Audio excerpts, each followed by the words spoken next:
For Golden State. KD never wanted to hear it, and we know why. Because after he left the Warriors, Kevin Durant looked back and said the following: "I'll never be one of those guys. What are you going to teach me? How can you alter anything in my basketball life? I got an MVP already. I got scoring titles." All right, welcome back to the show, everybody. Hope you all having a good day so far. So I had a member's request to check out this video here, and this is from Big Dog Mike Korzemba, and I guess he's caught up to what's going on with Kevin Durant too, as this one's titled, "This is why you never trade for Kevin Durant." And guys, I gotta say, I'm feeling kind of good because about 2 years ago is when I started speaking out about how I think KD is an absolute locker room poison, a toxic person, you know, passive aggressive, and everybody around him is going to be miserable. And I took a lot of heat for that. Okay. I took a lot of crap, even within my own family. I took crap for that stance. And here we are now, a couple years later, and I think everyone's caught up. And I've been noticing all the big channels now are straight up just calling out Kevin Durant. Like everyone has finally realized this guy's been a problem the entire time.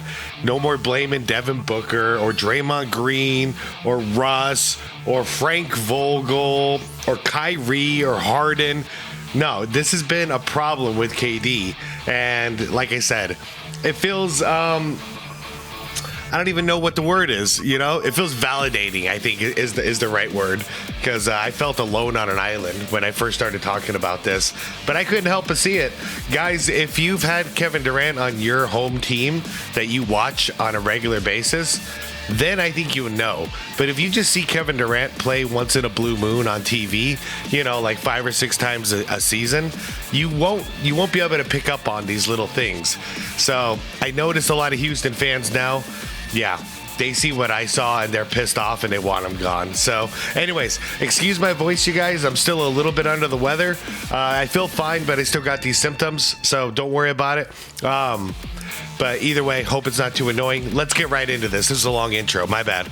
Guys, I've been enjoying this Kevin Durant stuff lately. So, guys, the link to the original video for Mike Korzemba is down below. If you guys don't know about his channel, he's a big dog, guys. I think, like, what are we at? 1.84 million. Yeah. Guy's gonna get 2 million eventually. It's awesome. Anyways, link is down below in the description. You also see a list of channel members. Shout out to you guys. I appreciate you all. Everybody else, please hit that like button. It helps out a ton. Leave a comment down below to keep the algorithm moving. I'd appreciate you all.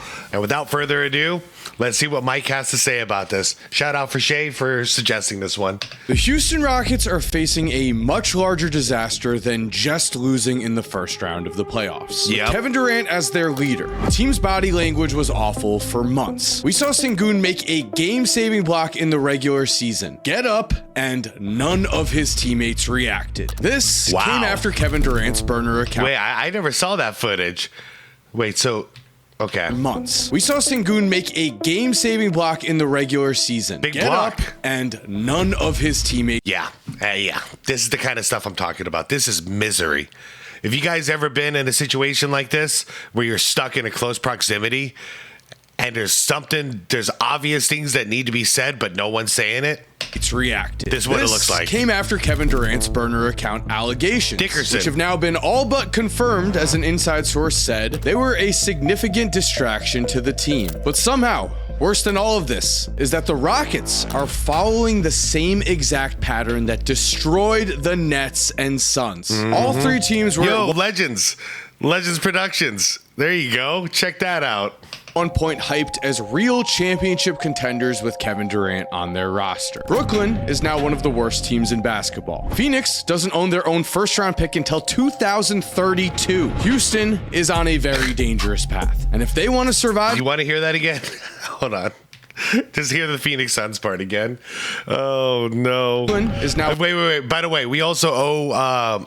Beal $10 million a year until 2030, okay? So add that to what you're about to hear. One of the worst teams in basketball. Phoenix doesn't own their own first-round pick until 2032. Houston is on a very dangerous path. And if they want to survive it, they need to learn from Kevin Durant's past. Because here is a very tough question. Where would we rank Kevin Durant all time if we took away his championships on the Golden State Warriors? Let's see. Dominique Wilkins never won a championship in the NBA, but he was a hell of a player. I'd say somewhere below Dominique, and I don't know where I rank Dominique anymore. So probably top 30 of all time for KD. If he didn't win those 2 championships, but he did. So now he's probably in the top like 25, unfortunately, even though we all know. Russell Westbrook, James Harden, Joel Embiid, all 3 of those players have taken serious hits to their legacy right in front of our eyes because they haven't won a title. If KD never betrays the Thunder and joins a 73-win Warriors team, he could easily be another name on that list because the price of excellence in the NBA is the expectation that you are going to win. Without a ring, right now, we may have seen KD as a more talented version of Carmelo Anthony. KD. That's interesting. Okay. Because he brought up Harden, and he's right. Wherever Harden is ranked, Harden is going to be right. If you take away the championships, they'd be like right next to each other in the all-time list, which is not very high. He knew this, he saw it coming, so he took the easiest road to get to that ring, leaving the team that drafted him for a team that just beat him in the Western Conference Finals, a team that was led by back-to-back MVP Steph Curry. You ever have a bully kick your ass and then the next day you join his gang? Yeah, me neither. Thing is, Kevin Durant's decision worked. He not only won 2 rings, he was also finals MVP in both championships the Warriors won with him, as Kevin Durant averaged over 35 points per game against the 2017 Cavs. One of the best scoring stretches we've ever seen on the game's biggest stage. The problem was that even after getting exactly what he wanted, Kevin Durant was still not satisfied. He's got this curse, and I've talked about it, so I'll keep it brief. But for those of you who haven't heard it, he wants to be the man, but he refuses to be a leader. And he's even said it, okay? Mike will probably touch on that somewhere in this video, and I'll point it out to you. He has said it multiple times. I'm not a leader. I don't like to lead. I don't want to be a leader. But he wants to be the man. You can't have one without the other, unfortunately. That's just not the way it works. That's like the whole you want to make your cake and eat it too. Which should worry the Rockets because let me introduce you to the Kevin Durant dilemma. KD both does not want to lead a team, but he also doesn't want to follow anyone. And that's why you should probably go subscribe to MyExWife. Let's go. I'm going to back it up and I'm going to let him take it. It's because let me introduce you to the Kevin Durant dilemma. KD both does not want to lead a team, but he also doesn't want to follow anyone. Durant left the Warriors due to the fact that he didn't feel appreciated. As it was reported, he was occasionally irked that Steph Curry got so much attention. And the arguments with Draymond Green were piling up as time went on. But when KD joined Golden State, his exact words were, Steph Curry is the face of the franchise, and that helps me out because I don't have to. I don't want to have to be the leader.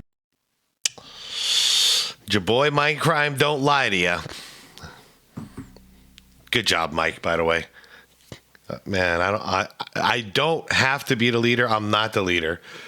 I'm bad at saying stand behind me and follow me. No, I'm one of the guys that's just like, let's do this shit together. Let's just work everyone together. I don't mind being in the front line with you, but let's do it together. But Dickerson said, get off my Dickerson said, you were mad because you were told to swing the ball.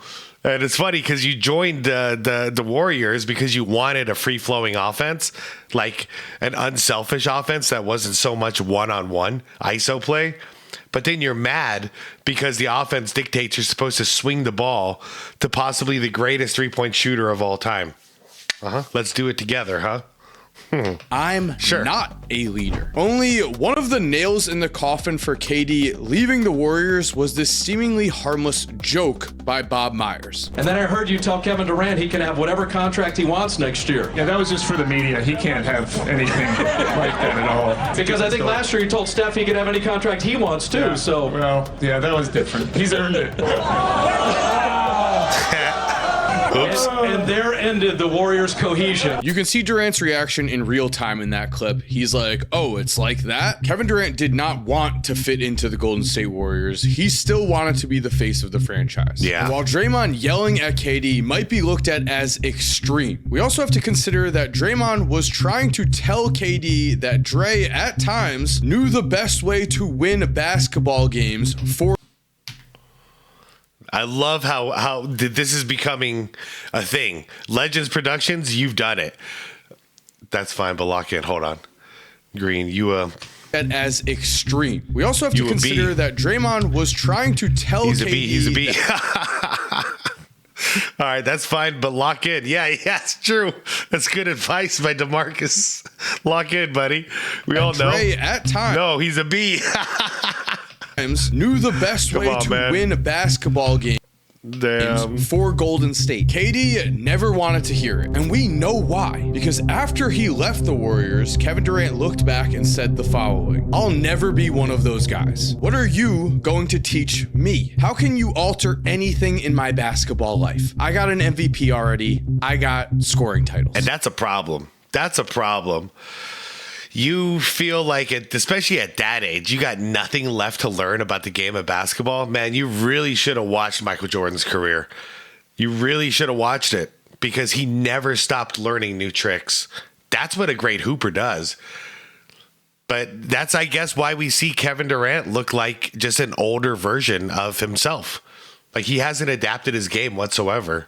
The day no one can teach you anything is the day that you stop learning. This season on the Rockets, Sengun tried to tell KD he had figured out a way for Durant to score easier in a specific situation. Whether KD agreed with this or not, it doesn't really matter. His response does. He turned to the crowd and said that Sengun was not right in the head. That's great. That's great, KD. Yeah.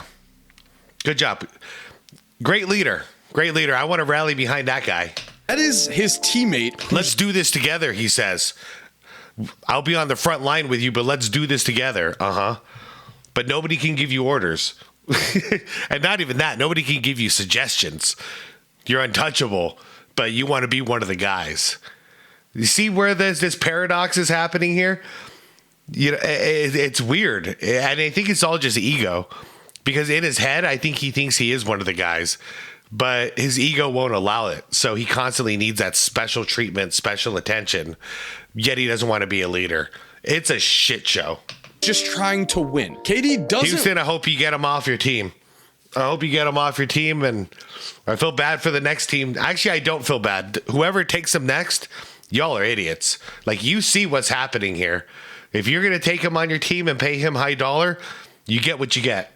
Want to lead the Rockets. As a grown man, he criticizes his own teammates on burner accounts instead of just talking to them. Yeah. He makes faces at them and just has terrible body language on the court when they don't do what he wants them to. And not sitting on the bench during Game 3 against the Lakers was a terrible look. It was. Yes, it was reported he was getting work done, but it would have been a huge showing of support to at least be out there for your team. Work done for what? He never showed up to the series after Game 2. So, like, show up to what?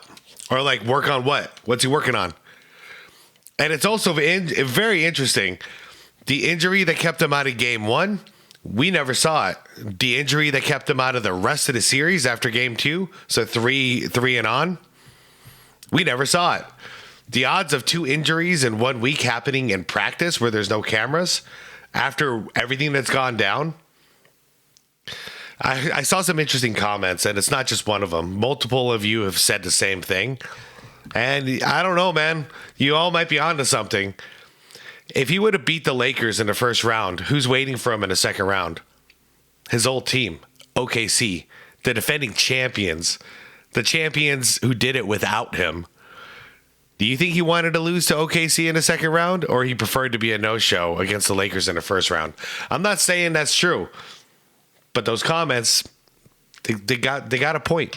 Leader, though, is something that Kevin Durant refuses to do, which would be fine if he also did not refuse to follow anyone. He has decided he knows the best way to win, and if you try to tell him any differently, you're going to get mocked. Yeah. There's no doubt that Kevin Durant is a generational scorer, one of the best that we've ever I'm sorry. After this, I'll stop pausing so much, but like, it's weird that he thinks he has the magic formula to win, because he never did it.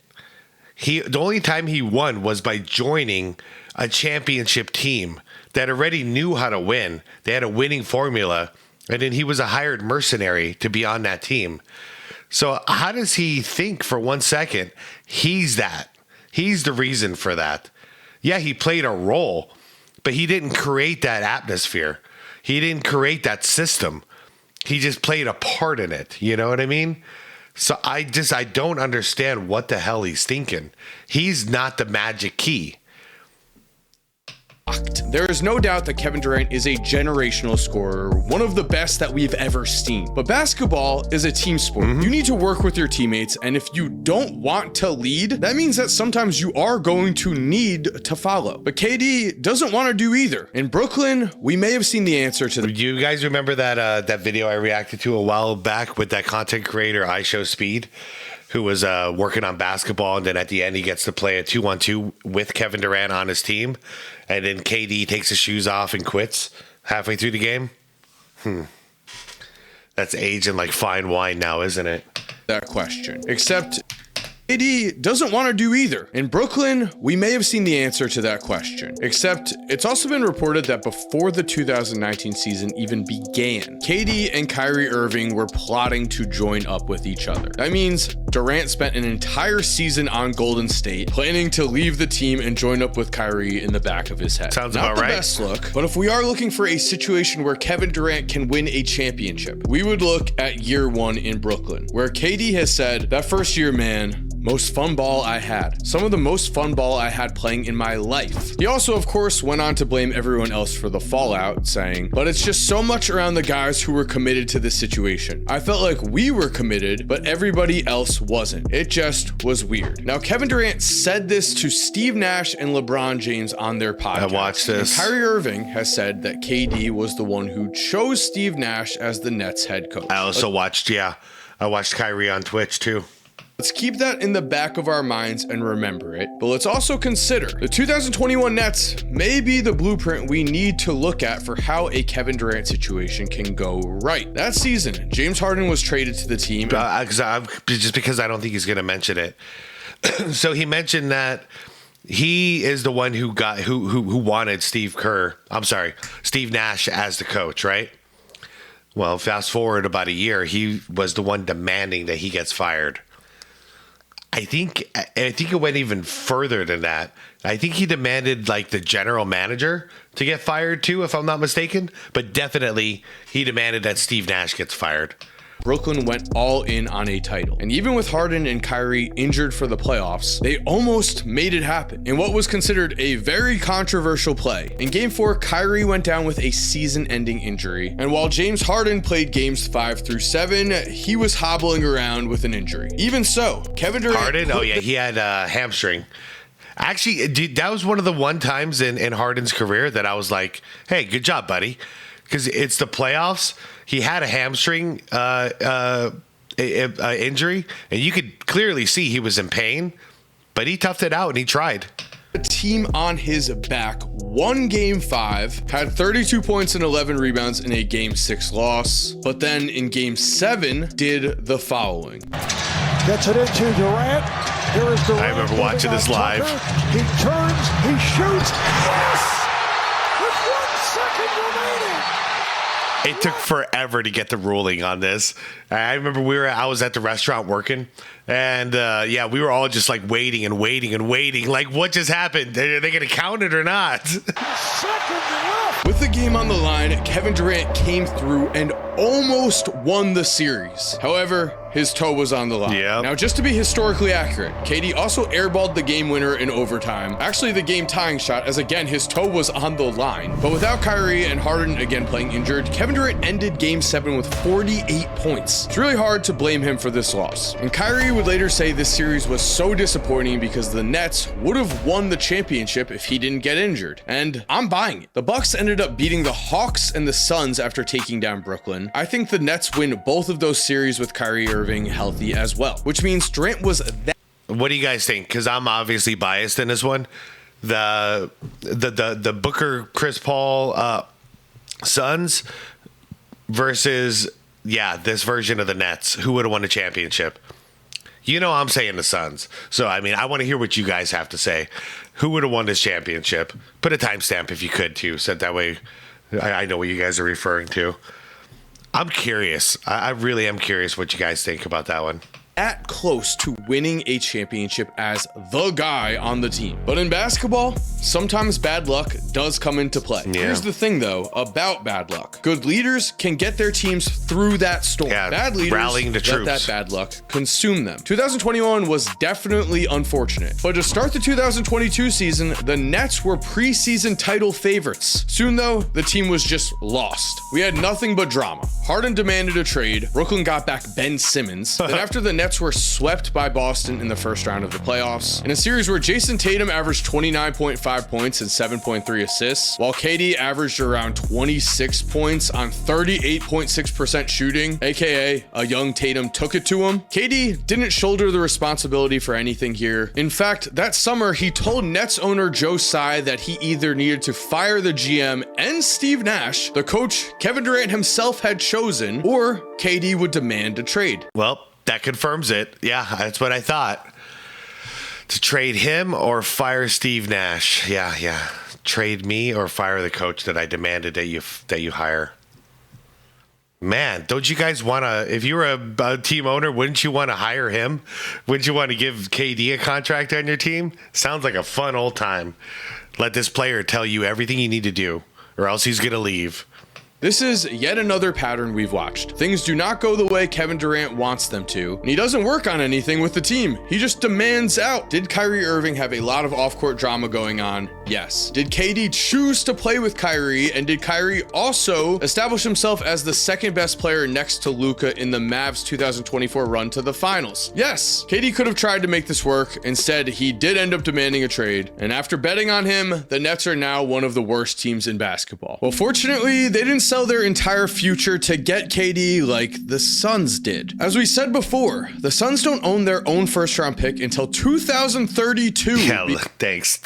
Let's keep reminding me. Because of the Kevin Durant and Bradley Beal trades. When KD joined Phoenix, he was joining a team that made the NBA Finals 2 seasons before and were fresh off a 64-win second-round disappointment. He was supposed to be the final piece that got the Suns over the top. No, he was the guy who came in and helped destroy it all. And it started with Chris Paul. I didn't know until the Get Off My Dickerson account got leaked. And that's one of the many people he had a problem with. He said, Chris Paul's not that guy. Well, that person you said's not that guy got us to the finals 2 years before. So what the hell happened with you? And then he called Booker a dictator, and same with Vogel. And he already got one coach fired before Vogel, and he also got Vogel fired. Yeah. Thanks, Kevin Durant. Oh, and then we get bounced out in the first round, I think. And then the next year we missed the playoffs. Thanks, KD. And then the first year without him, we're the 7th seed. Yeah. I think we're better without you, buddy. Familiar? With KD, Phoenix lost in the second round of the playoffs again. Then they lost in the first. Then they didn't even make the playoffs last year. And what makes that even worse is that without KD and with Dylan Brooks, the Suns were the 7th seed this season. Yes, sir. And in his time in Phoenix, it was reported that KD went a month without talking to head coach Frank Vogel. In his burner scandal, Durant said Vogel and Devin Booker were like 2 dictators. He also claimed that the Suns were his team when they lost and Book's team when they won. Yeah, so imagine that kind of tension every single day, every single practice, every single game, where your star player won't even talk to your coach, but then everybody else does because you're supposed to be a team. Yeah, that's going to create a great atmosphere and great team unity. He's just one of those dudes, you guys, that he only cares about himself. You notice that when, like, if they're undermanned or something, he'll actually step up his game and produce as an individual, but he won't ever rally the troops together. He's alone on an island all the time, yet he blames everybody for his misfortune. Continuing on with the pattern we know far too well. KD has told us that he doesn't care what the media says, but then his dilemma pops up again. He didn't want to lead in Phoenix, but he resented that Devin Booker was already an established star on that team. But that established star was the reason he went there. I remember this whole thing. They played on Team USA together, and they were complimenting each other to the media. And KD was definitely all about Devin Booker at that point. He was talking about how great, what an unselfish player he was, what an awesome player he was, how good he was on defense and not appreciated, blah, blah, blah, blah, blah, Devin Booker. Next thing you know, he joins them. Okay? So we know it's not that he was like, he obviously knew he was a star. They're on Team USA together. You know what I mean? So I don't want to hear that like, oh, well, I don't want to share the court with another star, so I got to get rid of these guys. No, you joined them. You did it for a reason.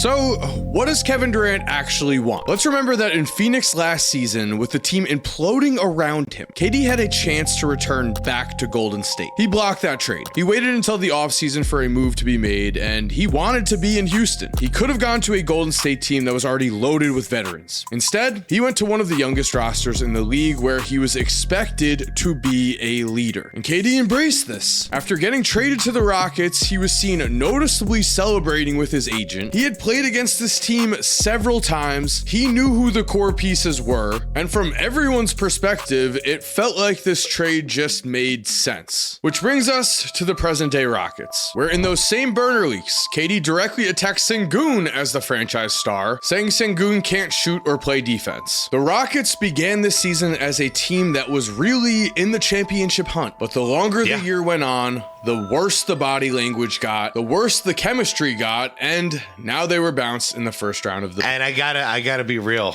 because you can go back and watch the videos. The second that he was off the Suns and he was a Rocket, I celebrated, and I basically predicted the downfall and demise of the Houston Rockets. Now you go to the first half of the season. The Rockets look good, man. KD and the Rockets were looking very good. So there was 10% of me going, am I about to have to eat my words? Because if I do, I'll say it. I'll do it, because that's only fair. But let's wait it out. And now that I waited it out, damn. Yeah, okay. Yeah. I'm glad I didn't jump off the ship on that one, because it only lasted a couple of months where things were good, so that was a very short honeymoon phase. Language got, the worse the chemistry got, and now they were bounced in the first round of the playoffs. But this is what Houston traded for. They traded for a superstar talent who's told us all he doesn't want to be a leader. Only he also doesn't want to be a follower. Yeah. He thinks he's above being told anything on a basketball court. He's had problems with star teammates. He's had problems with basically every coach. Yep. So if the Rockets want to survive this Kevin Durant era, if they actually want to compete for a title with their star young core, they're left with two options. One, they can wait and see. They can see if Kevin Durant can play well with Fred VanVleet, who is actually a vocal veteran leader. That is a risk they could take. Or two, they could pull the plug now and trade Kevin Durant this summer before it's too late, before they'll get almost no value back in return. Those are their decisions, because the Kevin Durant pattern is playing out right in front of our eyes yet again. And if Houston doesn't move fast, they could easily be the next team on Kevin Durant's victim list. So there we have it. Thank you for watching today's video. If you did, I really think you're going to like the videos that are on the screen. If you're already subscribed, thank you so much for supporting. You are awesome. We all know it. And as always, have an awesome day, and cue that awesome video, man. I love this channel. It's been a while since I watched it too, so I'm glad this is gonna pop back into my algorithm. Dude, Kevin Durant doesn't even like the fans. He hates the fans. He hates his teammates. He hates his franchises. He hates his coaches. He hates his GMs, and he hates his owners. I think he hates himself. I mean, I'm just gonna be real.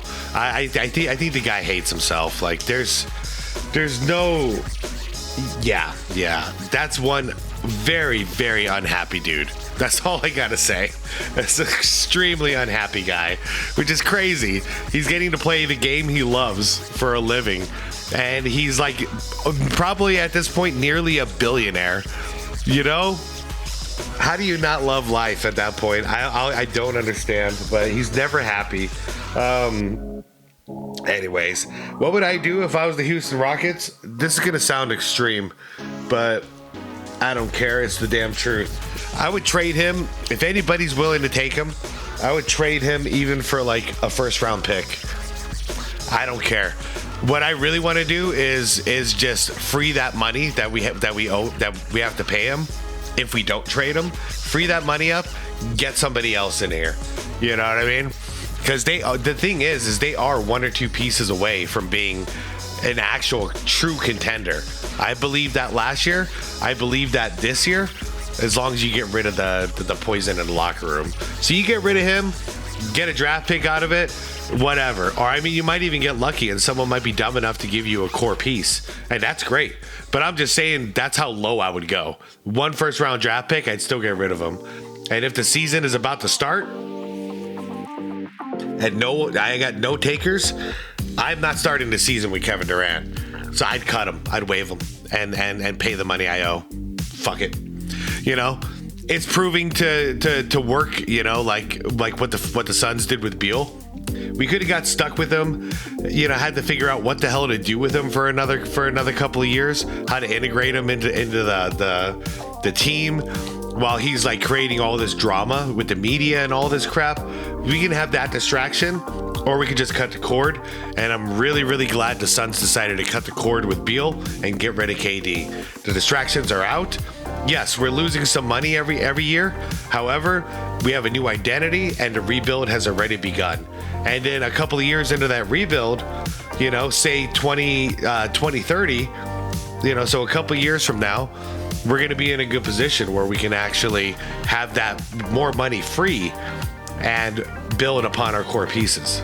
And that's what we're working on now, hopefully. And the only thing that can go astray at this point is, and I would totally understand it and support it if it happens, if Devin Booker has finally had enough and he asked to leave. I would understand it. I don't think he's gonna, because he's about to get paid some mad money, man, some big time money for sticking with Phoenix all these years. So I don't think he's gonna leave, but if he does, I would understand it. But that would also basically completely restart the rebuild that we're talking about here. But anyways, same issue goes for the Rockets, except for you guys are looking pretty good. You can get rid of KD right now, and you're still a playoff team next year. You know, especially once those injuries, heal up and you got your full lineup back. You're back into playoffs next year, no problemo. Now, if you get $40-50 million to free to pay some other players to come in, now we're talking, man. Now you guys are actually really dangerous in those playoffs. So anyways, to my Houston fans, good luck to you. I hope you guys make the right choice and don't run it back with this guy. I think it's so obvious that the get off my Dickerson situation was real. The first week it was like maybe not. No, now it's we know because we see the impact of it. It's real. If it wasn't real, then the chemistry wouldn't have just completely died out the way it did. So anyways, you guys go check out Michael Rosambo's channel. He's got plenty of good content on there. I appreciate you all watching. I'll see you all in the comments like always. And if you could do me a favor, hit that like button, hit that hype button if you want to amplify this message and get it out to more people. And be water, my friends.